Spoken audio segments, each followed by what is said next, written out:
Hello friends, welcome to இது உங்கள் சமையல்.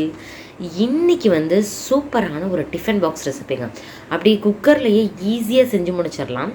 தேங்காய் பாலெல்லாம் யூஸ் பண்ணி ரொம்ப ரொம்ப டேஸ்டியாக ஒரு சூப்பரான லஞ்ச் பாக்ஸ் ரெசிபி தான். சரி வாங்க, டைம் வேஸ்ட் பண்ணாமல் இந்த ரெசிபி எப்படி செய்யலாம் அப்படின்னு சொல்லிட்டு வீடியோக்குள்ளே போயிட்டு சட்டன் பார்த்துடலாம். ஃபஸ்ட்டு இதுக்கு அரைக்க தேவையான பொருள் எல்லாத்தையுமே நம்ம ஃபஸ்ட்டு அரைச்சிக்கலாம். ஒரு மிக்சி ஜார் எடுத்துக்கோங்க. எடுத்துகிட்டு அதில் இஞ்சி இருக்கு இல்லையா, அது ஒரு 2 இன்ச் அளவு மட்டும் சேர்த்துக்கோங்க. குட்டி குட்டியாக கட் பண்ணிவிட்டு மேலே இருக்க தோலெல்லாம் எடுத்துகிட்டு நறுக்கி இந்த மாதிரி சேர்த்துக்கோங்க. இது கூட வெள்ளைப்பூண்டு ஒரு 7 பல் பூண்டு இருக்கிற மாதிரி சேர்த்துக்கோங்க. காரத்துக்கு தகுந்தாப்பில் மிளகாய் சேர்த்துக்கலாம். மிளகாய் தூளெல்லாம் சேர்க்க போகிறோம், அதனால் ஒரே ஒரு பச்சை மிளகாய் சேர்த்துட்டு கொஞ்சமாக புதினா தழையும் சேர்த்துட்டு கொஞ்சமாக தண்ணி சேர்த்து நல்லா அந்த மாதிரி அரைச்சி எடுத்துக்கோங்க. இந்த ஸ்மெல்லே நல்லாயிருக்கும். அப்படி இதை மூடி போட்டு மூடி வச்சிடலாம்.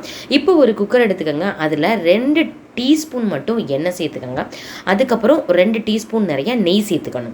ஸோ இந்த மெஷர்மெண்ட்டில் சேர்த்துக்கோங்க. நீங்கள் எண்ணெய் கடலெண்ணெய் சேர்க்கலாம், அப்படி இல்லைன்னா நீங்கள் ரீஃபைண்ட் ஆயில் எதுனாலும் சேர்த்துக்கலாம். நெய் சேர்க்கும் பொழுது டேஸ்ட்டு ரொம்பவே நல்லாயிருக்கும். மெல்ட் ஆனதுக்கப்புறமேட்டி நம்ம ஐட்டம்லாம் போட ஆரம்பிச்சிடலாம். இந்த அளவு பட்டை சேர்த்துக்கோங்க. நான் தின்னாக இருக்கிற மாதிரி 2 இன்ச் அளவு பட்டை, ஒரே ஒரு பிரியாணி இலையை உடச்சி இந்த மாதிரி சேர்த்துக்கோங்க. கொஞ்சமாக கல்பாசி எடுத்துக்கலாம். அதுக்கப்புறம் நட்சத்திர சோம்பு இருக்கு இல்லையா, அது ஒன்று எடுத்துக்கோங்க. அதுக்கப்புறம் 2 கிராம்பு 2 ஏலக்காய், இவ்வளோ தான். லோ ஃப்ளேமில் நல்லா அதை வறுத்து விடுங்க. மணம் நல்லா வரட்டும். வந்ததுக்கப்புறம் நம்ம நெக்ஸ்ட்டு சேர்த்துக்கலாம். பாருங்களேன், நல்ல மணம் வந்துருச்சு, கலரும் நல்லா மாறிடுச்சு. இந்த நேரத்தில் 2 பெரிய வெங்காயத்தை நம்ம சேர்த்துக்கலாம். குட்டி குட்டியாக கட் பண்ணி நீளமாக கட் பண்ணி சேர்த்துக்கோங்க. அது கலர் மாறுற அளவு நல்லா நம்ம வறுத்து விட போகிறோம். அந்தளவுக்கு நல்லா அடுப்பை மீடியம் ஃப்ளேமில் வச்சுட்டு, கலர் நல்லா மாறினா தான் பிரியாணிக்கு டேஸ்ட்டும் கலரும் வரும். அதுக்காக நல்லா அதை லோ ஃப்ளேம் பண்ணிவிட்டு நல்லா அதை வறுத்து விடுங்க. நெய்யிலேயே அதை வறுத்து விடுறதுனால டேஸ்ட்டும் ரொம்ப நல்லாயிருக்கும். கலர் ஓரளவுக்கு நல்லா இப்போ சேஞ்ச் ஆயிரும். ஒரு 5 நிமிஷத்துலையே நல்லா கலர் மாறிடுச்சு பாருங்களேன். இந்த மாதிரி இருக்கும் பொழுது நீங்கள் தக்காளி இருக்கு இல்லையா, அது பெரிய சைஸாக இருந்தது அப்படின்னா ஒரு தக்காளி எடுத்துக்கோங்க. ரொம்ப சின்ன சைஸாக இருக்குன்னா 2 எடுத்துக்கோங்க. தக்காளி நம்ம நிறையா சேர்த்துறோம், டேஸ்ட்டே மாற்றி விட்றோம். அதனால் பார்த்துக்கோங்க. நான் ஒரே ஒரு தக்காளி மட்டும் தான் பழமாக எடுத்து கட் பண்ணி சேர்த்துருக்குறேன். அதையும் நல்லா அதை வறுத்து விட்டுக்கலாம். ஓரளவுக்கு நல்லா வதங்கினதுக்கப்புறம் நம்ம ஏற்கனவே அரைச்சி வச்சுருக்கோம் இல்லையா, அந்த கலவையை நம்ம இதில் சேர்க்க போகிறோம். இஞ்சி பூண்டெல்லாம் சேர்த்துருக்கிறதுனால நம்ம ஃபஸ்ட்டே சேர்த்துட்டோன்னா அது அடிப்பிடிச்ச மாதிரி ஆயிரும், அப்படியே பிடிச்சிக்கிட்டு இருக்கும். அதனால் நீங்கள் இந்த தக்காளிலாம் சேர்த்ததுக்கப்புறம் நம்ம சேர்க்கும் பொழுது பச்சை வாசனையும் போயிடும், அதே நேரத்தில் உங்களுக்கு பிடிக்கவும் செய்யாது. இப்போ நல்லா வறுத்து விட்டுக்கலாம். தக்காளி ஓரளவுக்கு மசிஞ்சதுக்கப்புறம் கொஞ்சமாக மட்டும் தண்ணி சேர்த்துக்கோங்க.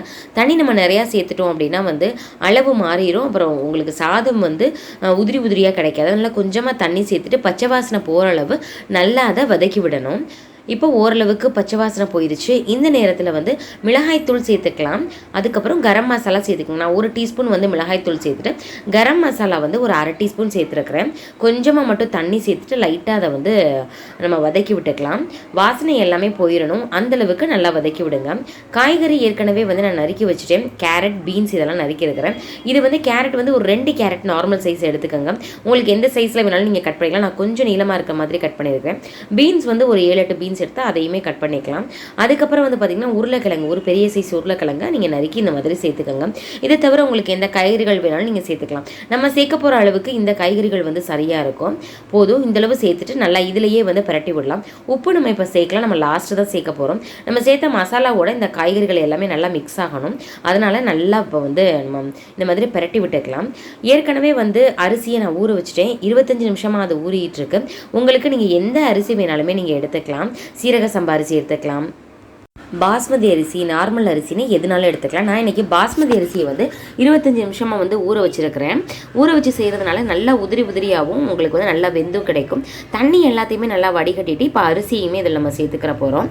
நீங்கள் தண்ணிக்கு பதிலாக இன்றைக்கி நம்ம தேங்காய் பாலில் தான் செய்ய போகிறோம். டேஸ்ட்டு ரொம்ப கூடுதலாக இருக்கும்.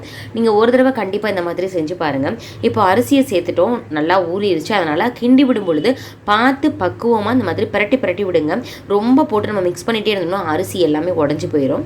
ஓரளவுக்கு நல்லா மிக்ஸ் பண்ணியாச்சு. காய் எல்லாமே அரிசியோட பாருங்கள் நல்லா மிக்ஸ் ஆகிடுச்சு.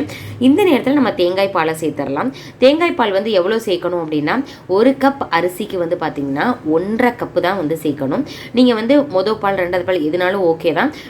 நான் இன்றைக்கி அரை மூடி தேங்காயில் 3/4 தேங்காய் வரைக்குமே நான் எடுத்துருக்கிறேன். நான் இந்த டம்ளரில் நான் அளந்ததுனால அதே டம்ளரில் 1.5 டம்ளர் அளவு தேங்காய் பாலும் சேர்த்துட்டு லைட்டாக அதை மிக்ஸ் பண்ணி விடுங்க. காரம் எல்லாமே கரெக்டாக இருக்குது, குழந்தைங்க சாப்பிட்ற மாதிரி. உங்களுக்கு தேவைப்பட்ட நம்ம பச்சை மிளகாய் சேர்த்தோலையே அப்பயே ஒரு 3 பச்சை மிளகாயோ 2 சேர்த்து நீங்கள் அரைச்சிடலாம். இப்போது இதுக்கு தேவையான அளவு உப்பு சேர்த்துக்கலாம். உப்பு சேர்த்துட்டு மறுபடியும் இதை உடஞ்சிடாத மாதிரி நல்லா அதை மிக்ஸ் பண்ணி விட்டுக்கோங்க. இப்போ கொஞ்சமாக புதினா தழையும் சேர்த்துக்கலாம். நம்ம ஏற்கனவே அரைக்கும் பொழுதும் கொஞ்சம் புதினா தழை சேர்த்துருக்குறோம். இப்போயும் கொஞ்சம் சேர்க்கறதுனால உங்களுக்கு நல்ல வாசனையாக இருக்கும். இப்போது நல்லா அதை வந்து மிக்ஸ் பண்ணி விட்டாச்சு. இந்த மாதிரி லைட்டாக எல்லா சைடுமே ஈவனாக இருக்க மாதிரி அமிழ்த்தி விட்டுட்டு ஒரு குக்கர் மூடியை போட்டு மூடிடுங்க. லோ ஃப்ளேமில் வச்சுக்கலாம். ஒரு விசில், லோ ஃப்ளேம்னா ஒரு விசில் வைங்க, மீடியம் ஃப்ளேம்னா 2 விசில் வைங்க. வந்ததுக்கப்புறம் இது எந்த அளவு வெந்திருக்குன்னு பார்க்கலாம். பாருங்களேன், நல்லாவே வெந்திருக்குது. இப்போ இதை கரண்டியால் லைட்டாக எடுத்து விட்றேன். நல்லா சூடாக இருக்கிறதுனால இது ஓரளவுக்கு ஒட்டிகிட்டு இருக்க மாதிரி இருக்குது. ஆனால் நல்லா உதிரியாக சூப்பராக ரெடியாக இருக்குது. குக்கர் திறந்த உடனேவே ஒரு சூப்பரான ஃப்ளேவரில் ரொம்பவே நல்லா இருக்குது. நீங்கள் வந்து டிஃபன் பாக்ஸுக்கு இதை வச்சு விட்டிங்கன்னா காலியாக்கிட்டு வந்துடுவாங்க. அந்தளவுக்கு ரொம்ப டேஸ்டியான ரெசிபி இது.